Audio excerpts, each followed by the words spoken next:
What's going on, my trainer club? Today we're going to check out the top tips for the HOENN event in Pokemon Go to make sure you guys know everything that's going on, top tips to max out, and what you should focus your energy on. So, welcome to the trainer club. Here we go! Welcome back, everybody. Let me know in the comments below. How excited are you guys about to switch over into the HOENN event in Pokemon Go, because we are counting down all the way till the Kanto event. I cannot wait for that event. It is going to be a lot of fun. But today we're going to focus on the HOENN event, which we do have the Groudon and Kyogre out as well, which we're going to cover all the details. But if you guys do want the complete playlist to get all the counter guides, please check that out up here. And if you guys are looking to raid more, get more frequency in raid, and have a tighter knit group of friends to raid with, please check the pinned comments below. You can either get into my Discord and do it publicly with everybody, or you can also have a private raid room as well, and that's going to be run through my Patreon. So definitely check the pinned comments below for that. So with all that said, now let's get into the event. HOENN event, Pokemon Go. What are going to be the things to focus on? Number one, we want to know the time. It's going to be Tuesday, January 19th, 10 a.m. local time, all the way until Sunday, January 24th at 8 p.m. local time. The features of the event are going to include exclusive field research that's going to encounter some of the starters, such as Mudkip, Trico, and Torchic. We also have the collection challenge that's going to be giving us some rewards from encountering all of the HOENN type Pokemon. So make sure to do that as well. Make sure to claim it before the event is over because it does disappear. Another cool thing is that going from Metang all the way into Metagross is going to give us the exclusive Comday move of Meteor Mash. That is the absolute must-have Meteor Mash move, which we will cover this in a tip, but just know during this event time that is possible for you guys to evolve. And then there's going to be a timed research as well. That's going to include catching 2 Groudons and 2 Kyogres for 10 candy of each, and then catching 30 Pokemon is going to give you 30 Pokeballs, which why not get more Pokeballs? It's always a good thing. But finally, if you complete the entire timed research, you're going to be able to get a Rayquaza encounter that can be shiny, that's going to know the exclusive move for the first time ever of Hurricane. That's pretty cool. And finally, there's going to be a free box that's going to have 3 remote raid passes to help you guys get after it. So guys, we have exclusive spawns, we have 5-kilometer eggs, we have the new raid bosses, we have a shiny, they're doing this again, Aron. It's already out. I don't know why they're featuring it, but that's a thing. So now, with all that said, guys, now let's get to my top tip, starting off with tip number 1.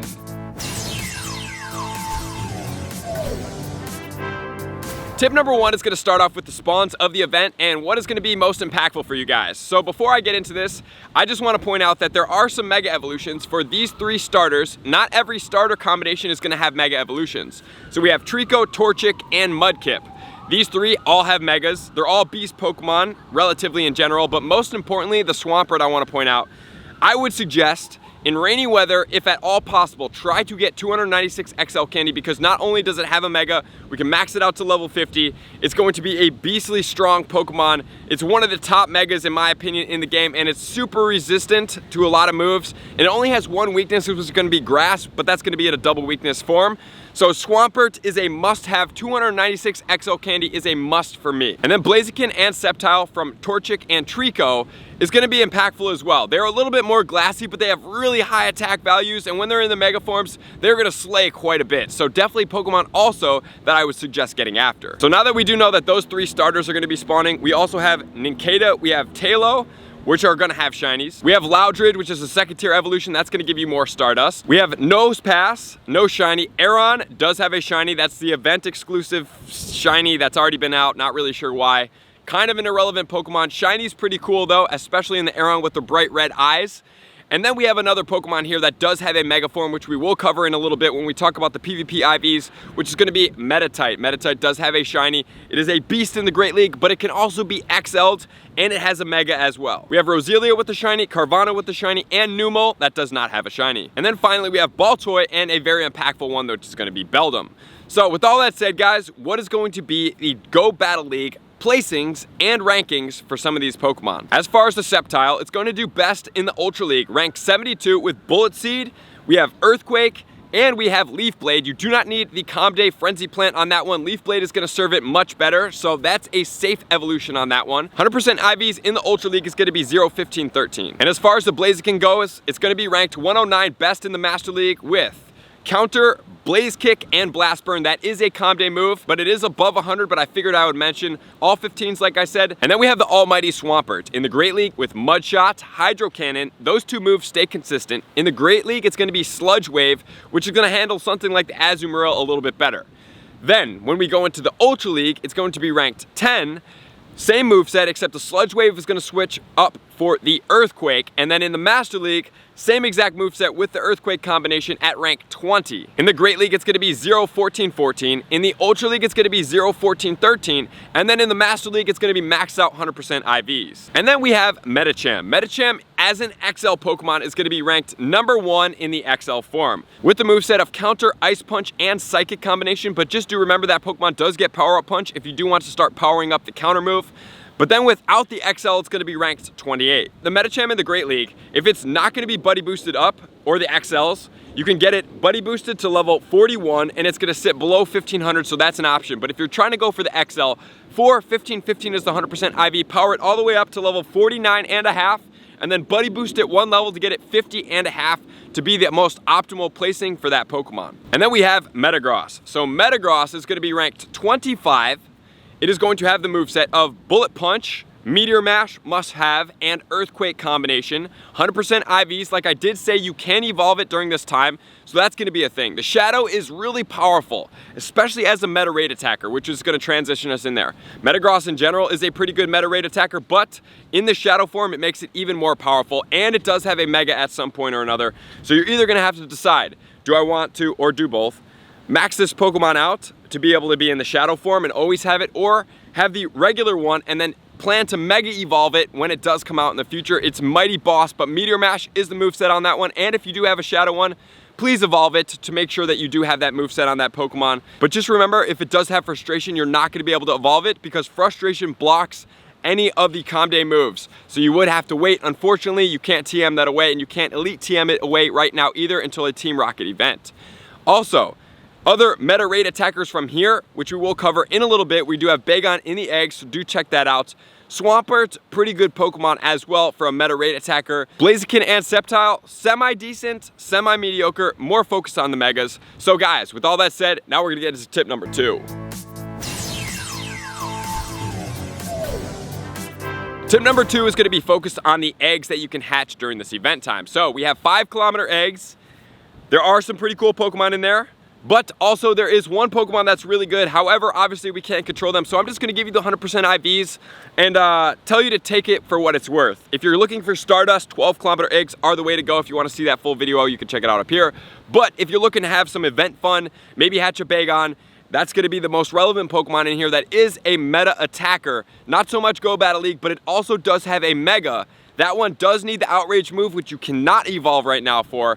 You will have to either Elite TM that or save it, but that's gonna be an impactful thing. So as far as the eggs go, we have Skitty that does have a shiny, 100% IV, 422. We have Aeron that does have a shiny, 747. We have Corphish that does not have a shiny, 703 is 100%. We have Laleep that has 100% IV at 738 that does have a shiny as well. And then we have Anorith that does have a shiny, 874, 100% IV. And then we have the almighty Bagon. That's gonna be 660 with the shiny, 100% IV. Love that Pokemon. Salamence does have a Mega like we just talked about. It's going to be very impactful to the game. And we have Beldum in there as well, 558 with a shiny. That one can be evolved with the Calm Day move of Meteor Mash, which is really impactful. That move must be had to be able to make that Pokemon super impactful. So 5-kilometer eggs, honestly, there's some pretty decent Pokemon in here. There's some pretty decent shiny potentials in there. So I'll probably keep stacking up on my 12-kilometer eggs because I always like to do that and get the Stardust from it. But I'll also probably hatch 5-kilometer eggs as well because I do like these, at least with my Infinite Incubator moving through 5-kilometer eggs.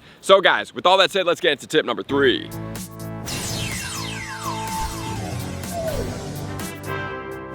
Tip number 3 is going to be looking at the raid bosses, checking everything out, and the Rayquaza encounter because it is a raid boss, even though you get it from the field research. So, if you guys do want to check out the 1-star raids, you can check them out over here. I mean, honestly, all these can be caught in the wild except the Bagon. Bagon is impactful, but raiding for them does obviously give you the potential to get their IVs at a 67% and up, so that's something you make trying to get a good one or a shiny. I don't know, guys. I don't ever raid for 1-star raids. I'm just saying that's my purpose. If you want to check out the 3-star raids, also don't really think they're too impactful here, but the 5-star raids, which is going to be, like we talked about, Groudon and Kyogre, super impactful. Definitely check out that playlist that I linked earlier in the video. And then also, we do have the Mega Ampharos that is out, which I will have a counter guide coming out soon as well. And then finally, I want to touch on the Rayquaza, at least give you guys the 100% IVs because it does have Hurricane 1643 at level 15. It can be shiny. Hopefully you guys do get that. I can't wait to see everybody that does get the shinies tags me on Instagram at the Trainer Club with 2Bs or on Twitter with at the Trainer Club with 2Bs. And before we wrap it up, we have the field research tasks. We have catch 3 Pokemon with Weather Boost, which is going to give you one of the starters encounters. 451 for the Trico, 468 for the Torchic, and 483 for the Mudkip. And then we have power up a Pokemon 5 times, which is going to give you an Aeron encounter. 560 is the 100% IV. And then we have another task that's going to be catch 11 Pokemon, which is going to give you a Plusle or a Minun. Plusle 100% IV 762, Minun 100% IV is 726. They just flip those last 2 numbers, pretty easy to remember. And then power up a Pokemon 9 times for a Wailmer encounter. Definitely dump this task. 629 is the 100% IV, but do not waste Stardust, in my opinion, on powering up Pokemon. It is totally not worth it, especially for those encounters. So with that said, that's gonna do it, guys. Make sure to get out there. The focus is going to be the 296 XL candy for sure for the Mudkip. Rainy weather is gonna be the best one. Also, you could do the Sceptile and the Torchic because those are impactful Pokemon. So get out there, have fun, hunt down some Pokemon. Groudon and Kyogre are big top priorities as well. So thank you guys for being here, likers, comments, and subscribers, Patreon members.